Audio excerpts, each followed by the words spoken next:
I think we appreciate the recognition more so that our employees get to enjoy in it. It's nice to be a part of an award-winning company.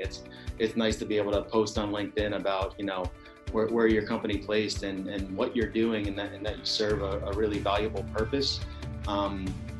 It's the growth of employees that matters more to us. Welcome to Grow Think Tank. This is the one and only place where you will get insight from the founders and the CEOs of the fastest growing privately held companies. I am the host. My name is Gene Hammett. I help leaders and their teams navigate the defining moments of their growth. Are you ready to grow?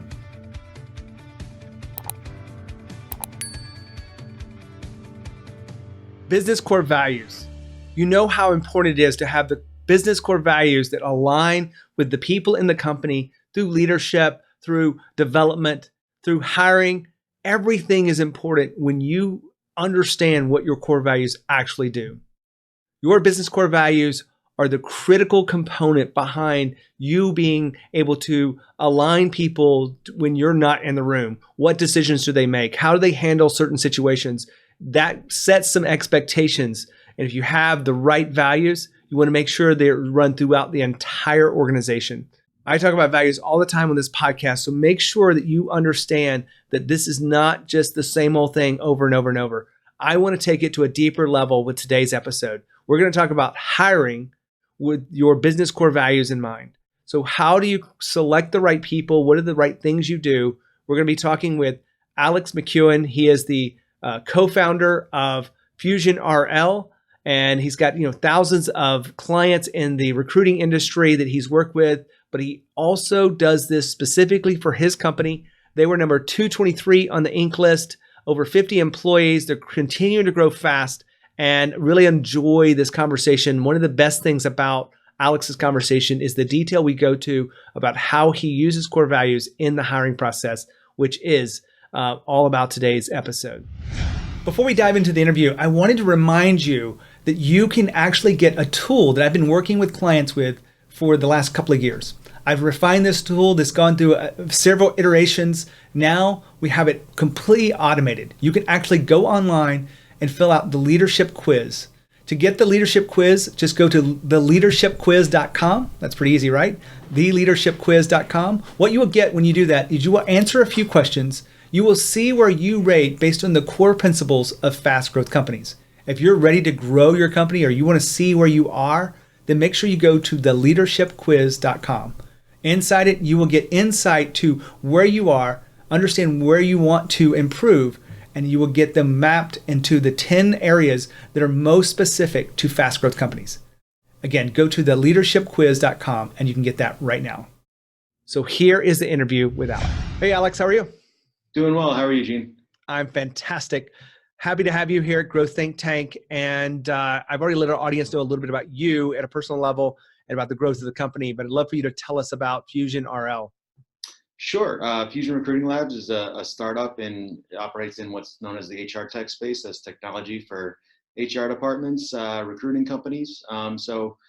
Fusion RL was started with the mission to humanize and simplify the hiring process.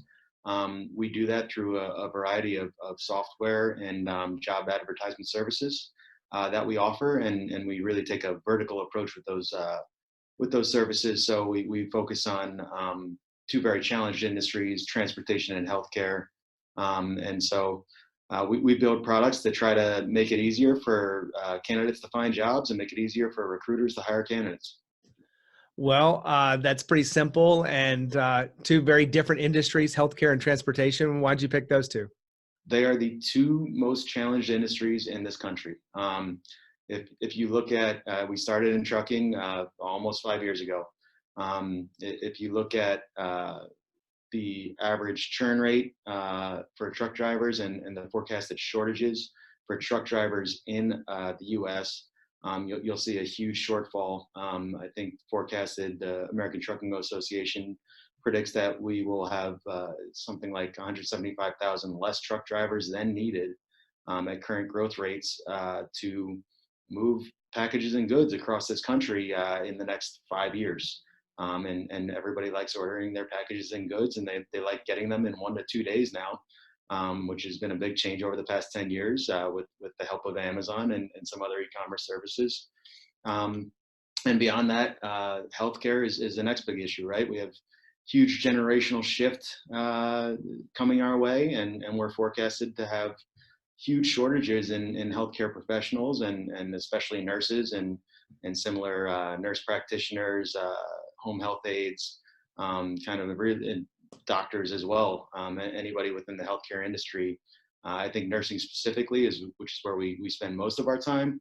Currently right now there's 3.5 million licensed nurses within this country, and I think it's in 10 years that we're forecasted, or maybe 15 years, we're forecasted to need about 7.2 million of them. So we have a bunch of issues logistically to solve in terms of providing healthcare to our population in the next 10 to 20 years.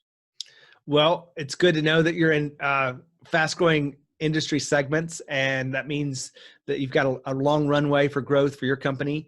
I know you're probably impressed with the growth rate of 223 ranking on the Inc. list this past year. What else are you proud of as it relates to the growth of your company? The growth rate is really nice, and we really appreciate the recognition. I think we appreciate the recognition more so that our employees get to enjoy in it. It's nice to be a part of an award-winning company. It's nice to be able to post on LinkedIn about where your company placed and what you're doing, and that you serve a really valuable purpose. It's the growth of employees that matters more to us. We went from 17 employees in 2017 to now about 50 employees, and for us, bringing on more people with big brains and big ideas that can contribute to the growth of the company is more important than recognition. But it's good to get that recognition because it lets you know that what you're doing is working, and that everybody can be inspired to continue to build on that and make the list again next year and every year moving forward. It is a big benefit to be proud of your company, and it does help with that sense of that feeling of ownership, which is part of your core values. We're going to dive into those core values in a few minutes.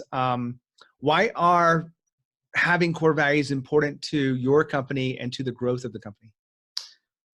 I mean, so when you're in a startup and you're in a growth company on a regular basis, you encounter a lot of challenges that you haven't seen before. You're in uncharted waters.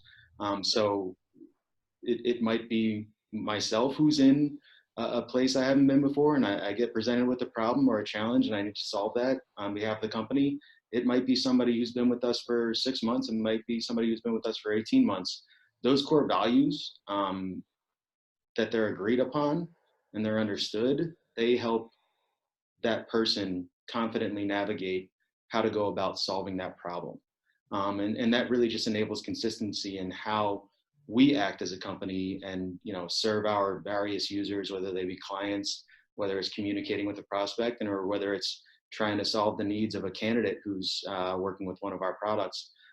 Again, we just see so many problems that we haven't seen before, and we want to build processes into it, but we're not a 30-year-old or generational company that has seen so many things and has a huge living book of this is how you react to this situation.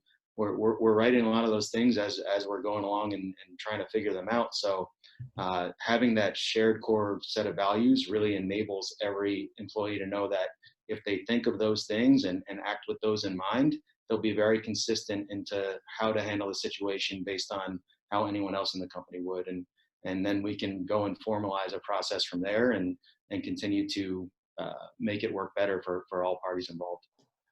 Now, I am kind of curious, where did you learn this? Was it something that you had learned from other work, or something that you have run from other experiences to put such an emphasis on core values?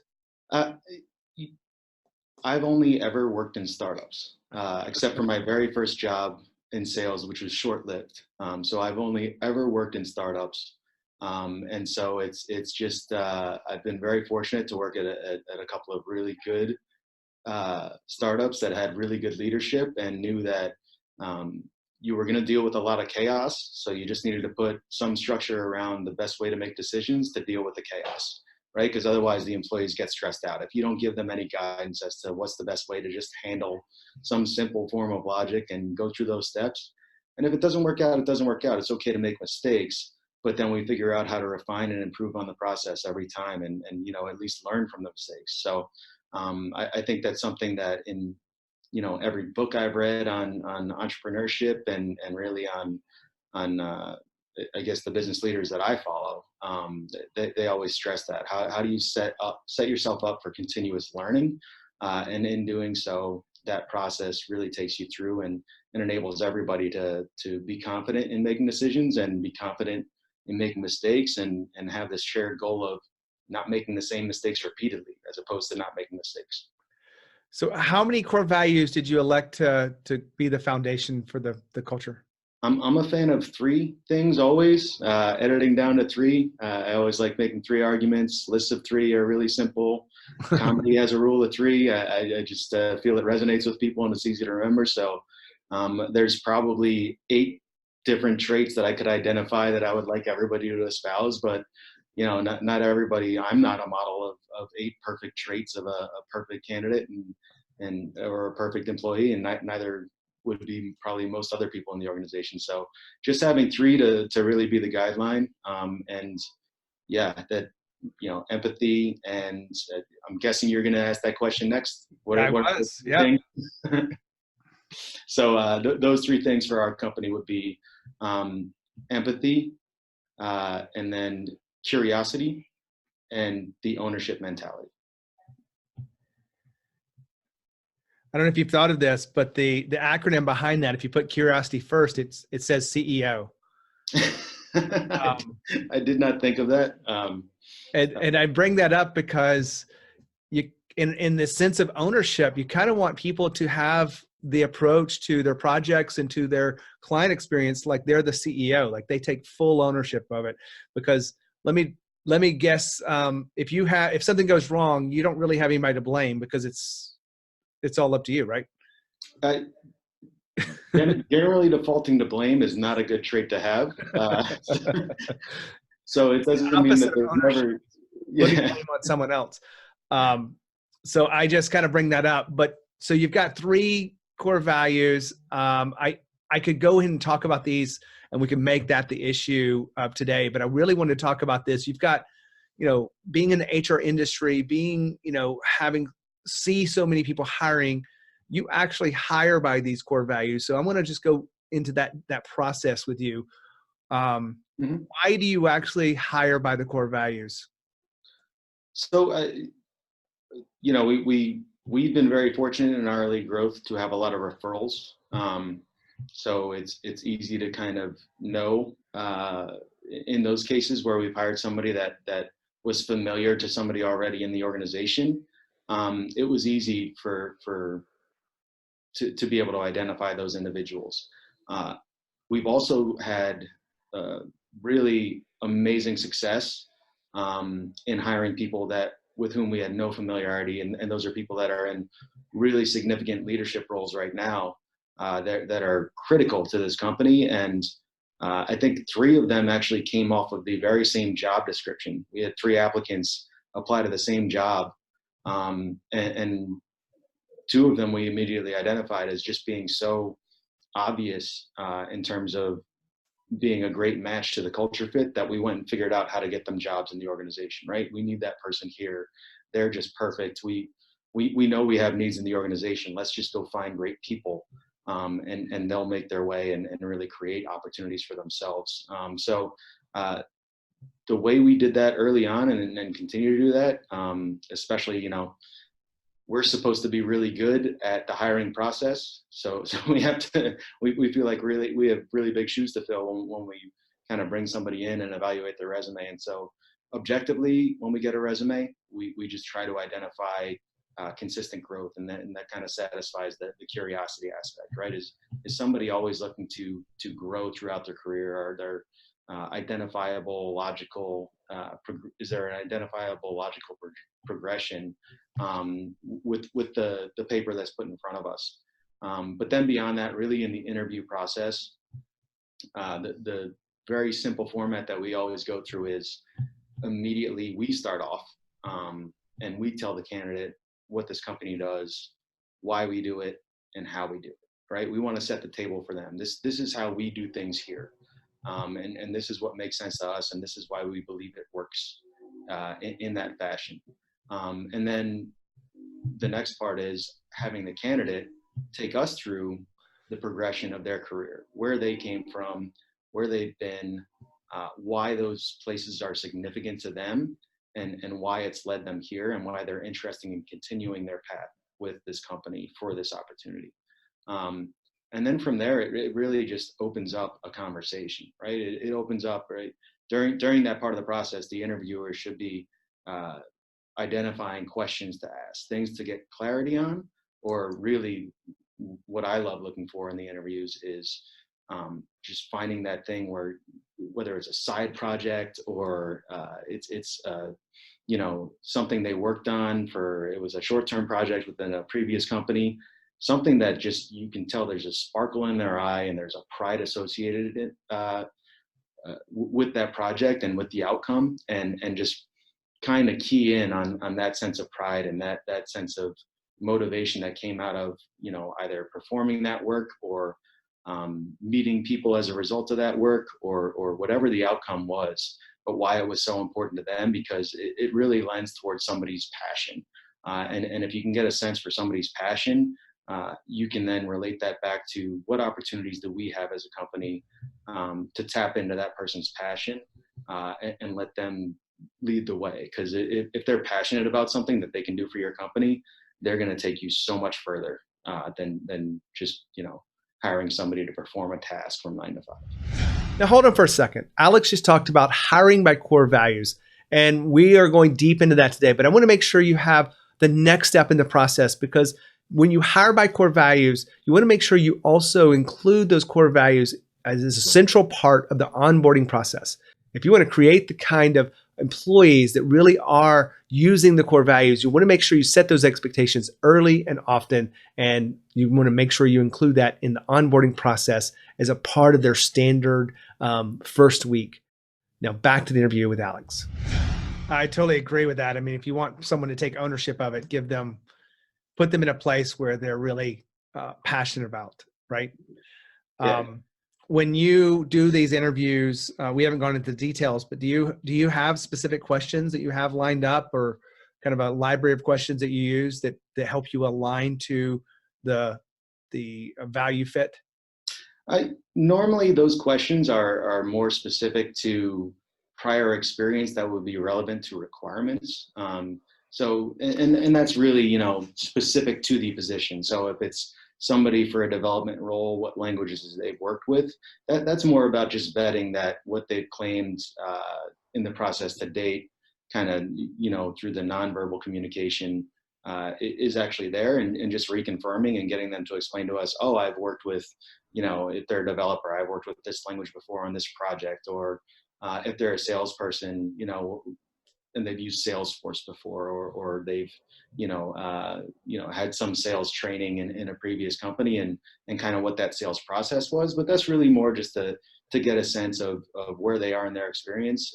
We as a company have hired a lot of, I'd say a healthy amount of our company is some younger people who are with startups. It's usually the case early on. Younger people are more willing to take risks because they have less established careers, and they also probably don't have families to worry about. But we've generally seen that just kind of tapping into whatever history there is, giving people the opportunity to relate that prior experience to the current opportunity lets you know exactly how interested they are. If it's just something they've done previously versus something they really enjoyed doing, you can tell that, and you can, if they can kind of make that that logical leap themselves and understand how they can make an impact on the organization and explain that to you, that's a lot easier than just saying, oh, I have, 4 years of this language experience, or I hit 100K 1 month in my last company in sales, and then so and so happened, the economy had a hit, or this industry went away because technology killed it. So we just really try to find those motivations and the things that people are passionate about, and let them identify why they would enjoy doing that for us. Now, Alex just talked about the interview questions, and I really think it's a good practice to be very intentional about what those questions are as they align to the values that you're trying to hire for. So you want to make sure that you have a list of 3 or 4 for each of the values you have. That could be around stories. It could be, you could use them exactly the way Alex talks about, but you could also, kind of create that moment with the right questions. And you just got to be intentional about creating those in advance. Now back to the interview with Alex. And I want to ask you in this because it really makes sense. A lot of people focus on the skill fit, and I understand in technical world that they've got to have certain skills, but where do you come down on the whole dilemma of culture fit versus skill fit? It's because a part of our culture is curiosity. A big, curiosity is a broader term for us to use. That's about an idea of continuous learning, and really it's beyond just the idea of continuous learning, but also the idea of being an educator. So culture fit and the willingness to learn, and really showing the ability to learn, and especially learn quickly, that's more important than having 3 years of experience elsewhere. So we generally have, qualifications that are included, especially if there is, in some cases, there has to be some minimum qualification, but we try to go as light as possible in terms of what those required qualifications are, and then figure out, we like to invest in people that have the right motivation and the right aspiration, and we can shore up any gap in experience within a year's time, because somebody who's motivated and you're investing in them and they're appreciating that opportunity, they'll learn 2 years worth of content or information, or 2 years worth of a skill in 1 year's time, if you give them the ability to do that, and help work with them to create that roadmap for their future growth. I want to ask you a question about retention, and this can just be a quick answer, but fast growth companies rarely have a problem with retention rate. Where are you with your retention? Retention from the employees' perspective? Yeah. We really don't lose people. We go through and we constantly gauge for performance, and we go through and just try to constantly improve our organization. And sometimes we haven't been effective at hiring for culture fit all the time, especially because we have 35 some odd new people who've only been part of the culture for a year to 2 years. And so sometimes it's a learning process on the hiring process. So you get some mismatches, and you have to deal with those unfortunate circumstances of when you lose people. But we just constantly go and push forward, and we have a great core of people that love the company and just are firing on all cylinders. And unfortunately for us, we can't hire all the referrals that we have sitting on our desks. Well, that's a good problem to have, because I talk to a lot of companies that struggle in this area, and they don't understand. And I typically go back to, tell me about your values, and they're like, well, we did those once. I don't really know what they are. Let me kind of, they're not living by it truly. I want to give you one last question, Alex. Is there anything else in the hiring process where it comes to values that you think would be important for our listeners to know about? I just think transparency. I think having always worked in startups and having also worked in the hiring world, and I've read a lot of job descriptions, right? Like our products, we currently have like hundreds of thousands of jobs posted. We read, and it's one of the things that we do as a service for our clients is we help them optimize their job titles and job descriptions to, convert candidates, from really what are auction-based landscapes, right? They're competing against other companies. So there's a kind of marketing conversion aspect, but you can read it in the job description. There's an honesty that's detectable and that, people feel when they read through. Are you just saying you're a startup based company and that you're young and fun and you're innovative and you have ping pong tables? Are you just doing those things because you think it's going to be easier to convert a candidate? Or do you really live by them? And do you have real examples of that? And, could you just sit this candidate in a room with any employee from your company and know that employee will be able to back up what it is you do. I think you just have to be genuine in whatever you do. I've always been a really bad liar. And I learned that as a really young kid. And I've just generally found it's easier to stay away from being dishonest, or at least, not being completely honest. We're upfront about, what our challenges are as a company and where we are. And we don't want to convince somebody to work with us. We want somebody to want to work with us. And so we just do our best to filter for those opportunities and try to be as transparent as possible about what can be gained from this company. We don't offer, unlimited steak dinners and ping pong tables at our company. It's not something we have the additional funds to do. We're pretty much bootstrapped. So, we want people to know that we are just going to give them the best opportunity to learn as much as possible and really try to find things that can, touch on their passion and that can help them get to the next place to where they want to be in their career, regardless of whether that's with us or if they want to move on to something they find to be more inspirational. We're fine with that, but we just try to be as open and transparent as possible about what it is that we can do for them and let them decide whether or not they want to be with us. Well, I appreciate you sharing with us how you use core values. We didn't get into all the other aspects, but it's safe to say that you live by these core values. You expect them to operate day in and day out. So I really appreciate you being here, Alex, and sharing your insight and wisdom at Growth Think Tank. Awesome. Yeah. Thank you very much, Gene. What a fantastic episode. Really love the fact that we went deep on this business core values aspects of hiring. One of the things that we didn't talk about much was about ownership. That's one of his core values. If you've listened to any podcast, you've probably heard me say how important ownership is, which is the feeling that we have as employees when we feel really connected to the work and we take ownership for the projects, the client experience, and leaders are the ones that have 100% ownership of making sure that is present inside of our culture.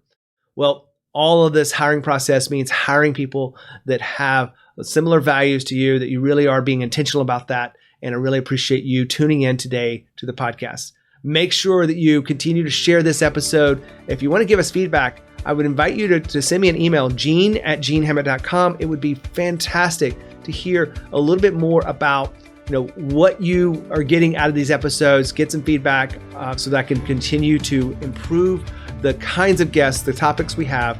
Make sure you reach out to gene@genehammett.com. As always, lead with courage. We'll see you next time.